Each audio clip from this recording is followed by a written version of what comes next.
નમસ્તે સર. તમારો પરિચય હું ઉર્વશી નાયક તરીકે આપું કે પછી વિવેક તરીકે આપું?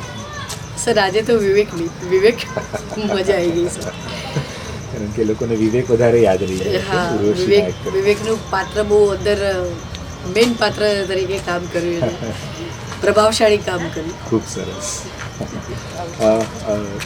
ઓફકોર્સ સંવેદના સત્રમાં તમારું સ્વાગત છે અને તમે બહુ જ સારું કર્યું. Thank you so much sir. અને પૂર્વ તૈયારી કેવી રહી હતી તમારી આ સત્ર માટેની?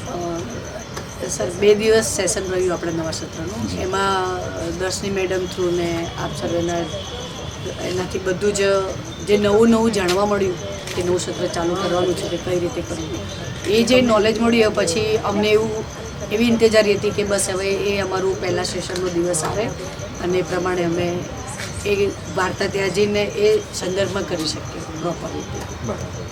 ઘણું બધું નવું જાણવા મળ્યું અને આજના દિવસની હું રાહ જોતી હતી. સરસ. અને આ વર્ષ જ્યારે શરૂ થયું ને આપણે સૌને પંચતંત્ર ઉત્સવની વાત કરી હશે સંગીતી તરફથી, તો તમને ઉત્સાહ તો હતો કે તમારે વાર્તા જઈને કહેવાની છે, પણ બાળકો સાથે વાર્તા કરવાની છે તો એનો એક અનેરો ઉત્સાહ હોય છે.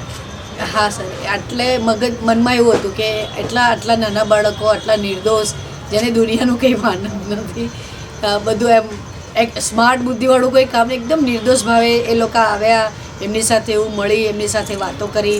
તમારા પહેલાં હું થોડા વહેલા આવી હતી અને બસ એ લોકોએ બી કોઈ હતું નહીં પણ મારું સ્વાગત એવી રીતે કર્યું સર. તો આજે મેં ફીડબેકમાં લખ્યું છે કે બહુ સરપ્રાઈઝ હતી અને બહુ આનંદ આવ્યો કે હા ખૂબ જ કેટલા પ્રેમાળ આ છે બધા બાળકો.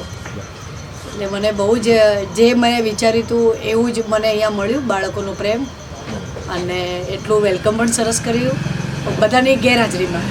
હું પણ એકલી તો છોકરાઓ સમજી ગયા કે આ મેડમ આવ્યા છે, તો મને બેસવાની ખુરશી આપી, મારા હાથમાંથી સામાન લઈ લીધો અને સરસ મેડમ બેસો બધા આવશે હમણાં, બેસો બધા આવશે મારી કેર કરવા માટે, નાના તાવરીયા બધા. તો બહુ મજા આવી એમની સાથે આજે મને. આપણે ગયા વર્ષ પણ પંચતંત્ર ઉત્સવમાં ગરડા હંસની વાર્તા કરી હતી એક, અને પેલું રંગાયેલું શિયાળ. બંને વાર્તાઓમાં તમે વેશ કરીને આવ્યા હતા અને હંસ પણ બનીને આવ્યા હતા અને શિયાળ પણ.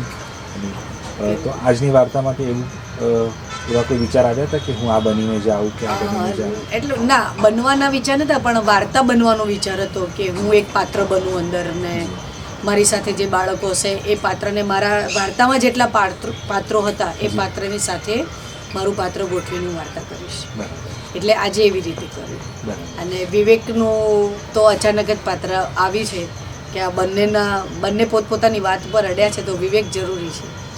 એટલે પછી તાત્કાલિક વિવેક આવ્યો અને બંનેને વિદ્યા અને બુદ્ધિની વચ્ચે વિવેક આવી ગયો. તે એ જે વાર્તાનો થીમ હતો એ બરાબર એનો એન્ડ બહુ સરસ આવ્યો.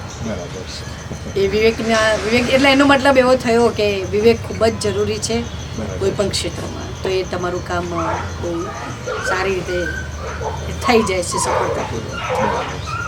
કારણ કે જે મૂળ વાર્તા લખાઈ છે વિષ્ણુ શર્માજી જે લખી છે એમાં તો છેવટે જીવતો થઈ જાય છે, માનતા નથી અને જીવતો કરી જ દે છે અને પછી ત્રણેય ભાઈઓને ખાઈ જાય છે. એવી રીતના વાર્તા પૂરી થાય છે. સાચે પણ આપણે એને ફેરવીને આપણે પેલું અહિંસા રાખીને હિંસા તરફ નથી ગયા અને પેલું નરભક્ષ તરફ નથી ગયા અને વાર્તાને બીજી રીતના. એટલે વાર્તાનો એન્ડ, વાર્તા જ્યાં પતી જાય છે ત્યાં એક નવી વાર્તા શરૂ થાય છે કે આનો એન્ડ આપણે એન્ડ નથી લાવો, એને એક સકારાત્મક વાર્તા બનાવી કે એમાંથી કંઈક સારું શીખીએ.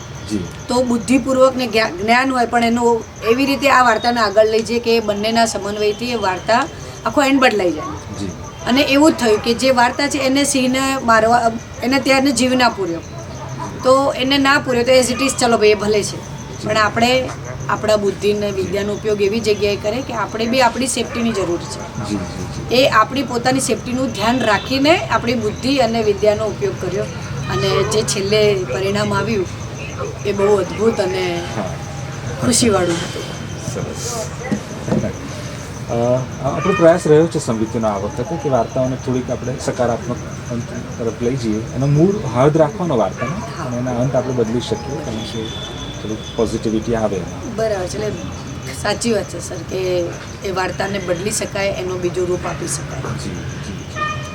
સરસ. અને આ તમારા પહેલી વારની મુલાકાત હતી તમારા આ સરહદ મિત્ર માટે, અને તમારી વાર્તાની પસંદગી તમે જે રીતના કરી આજની વાર્તા કહેવાની, કદાચ જે આવતી વાર્તા આપ કરશો તેમાં થોડી વધારે ક્લેરિટી કદાચ હશે હા, તમને. આ સિઝનનું મારું ફર્સ્ટ ડે હતો અને આ બાળકો સાથે પણ જગ્યા બધું જ મારા માટે નવું જ હતું. પણ મને બીજી સેકન્ડ ટાઈમ હું આવીશ તો મને લાગે છે કે આનાથી વધારે સારા આઈડિયા આવશે. જી જી. કમ્ફર્ટ થઈ ગયા બધાની સાથે અને અને જે- આઈડિયા હવે નવા નવા આવવા લાગશે. નવા આવશે. અને જે પ્રોસેસ છે આખો કે વાર્તાને ક્યાંથી પકડવી અને એને કેવી રીતના સમજવી, અને એવી રીતના સમજવી કે તમને સમજાવવામાં પણ એને તમને એક રીત મળે, તો એ જે પ્રક્રિયા આખી થઈ સંવિધિ તરફથી ને જે તમારા જે ઓરિએન્ટેશન્સ થયા હશે અને તમારા જે વિડીયો કોલ્સ થયા હશે તેનાથી તમને એક નવું પર્સ્પેક્ટિવ મળ્યું છે વાર્તામાં. હા સર, એટલે આ જ્યારે વાર્તાનો એન્ડ બદલવાનો હતો, વાર્તાને એન્ડ સુધી એઝ ઇટ ઇઝ તો છે જ, વાર્તા કમ્પ્લીટ હતી, પણ એને નવો ટર્ન લેવા માટે અને નવું રૂપ આપવા માટે પોઝિટિવ હકારાત્મક તો દર્શની મેમ સાથે ડિસ્કસ થયું અને એમને આખું નવું રૂપ મને સમજાવ્યું અને એનાથી એ રૂપ મને બહુ અદ્ભુત લાગ્યું અને લાગ્યું કે આ બહુ જરૂરી છે. જો આવા નવા એન્ડ થતા હશે તો આ જે બાળકો થ્રુ પહોંચશે એ ઘણું બધું સુધારી શકશે અને પોતાના જીવનમાં પણ એ રીતે એ લોકો કોઈ પણ આ જે વાર્તાના આધારે એમના જીવનમાં પણ એ હકારાત્મક નિર્ણયો લેતા થઈ શકશે, એમના જીવનમાં પણ હકારાત્મક બનશે. ઓકે ઉર્વશીજી, thank you so much for this session. Thank you so much sir, from my side I am so happy with sangeet. Thank you.